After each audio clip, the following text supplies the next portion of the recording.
जनतेचा हक्काचा आवाज। नमस्कार। आज जी आपली पत्रकार परिषद आहे ते कमिन्स कंपनीच्या संदर्भात आहे।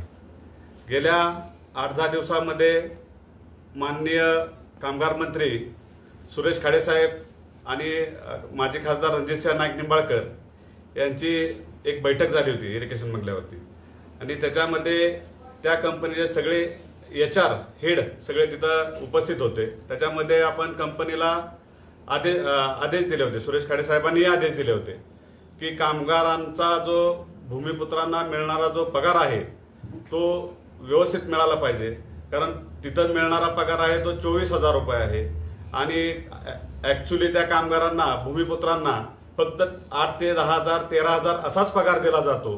तर याच्याविषयी आपण माहिती घेऊन तसे आदेश आपल्या मंत्री साहेबांनी दिले होते।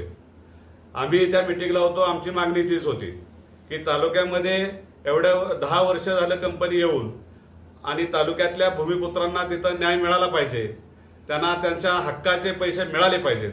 कारण जर त्यांना पगार जर 24,000 मिळत असेल आणि जे त्यांचे कंपनीने जे नेमलेले जे ठेकेदार आहेत ते ठेकेदार जर त्यांना 10,000 8,000 13,000 असा पगार काढत असतील आणि आमच्या भूमिपुत्राचं शोषण करत असतील तर हे कुठेतरी थांबलं पाहिजे। ह्याच्यासाठी आमची आता स्ट्रॉंग आम्ही भूमिका घेतलेली आहे की या तालुक्यातल्या कामगारांना, या तालुक्यातल्या भूमिपुत्राला काही झालं तरी न्याय मिळालाच पाहिजे।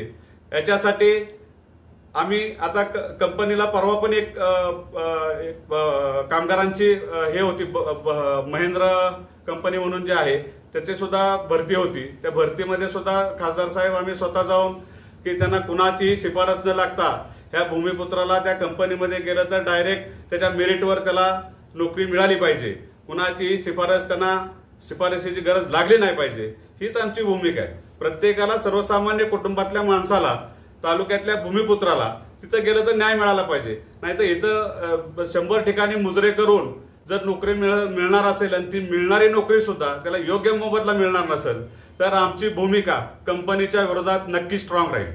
कारण येत्या 3-4 दिवसामध्ये आम्ही कंपनीला तसं माहिती देऊन आम्ही आंदोलनाच्या प्रवेश आहेत आणि कंपनी आम्ही बंदच ठेवणार, हीच आमची भूमिका कायम असणार आहे। मी या निमित्तानं हे सांगू इच्छितो की कमिन्स कंपनीनं या विषयात, पगाराच्या विषयात जर आदेशाचं पालन जर नाही केलं तर येणाऱ्या 3-4 दिवसामध्ये आम्ही कंपनीला इशारा देतो की भारतीय जनता पार्टीतर्फे आम्ही आंदोलन छेडून कंपनीला टाळे ठोकण्याचं काम करू। आपल्या भागातील महत्त्वाच्या आणि ताज्या बातम्या पाहण्यासाठी गंधवार्ता न्यूज चॅनलला YouTube वर सबस्क्राइब करा आणि बेल आयकॉन प्रेस करा।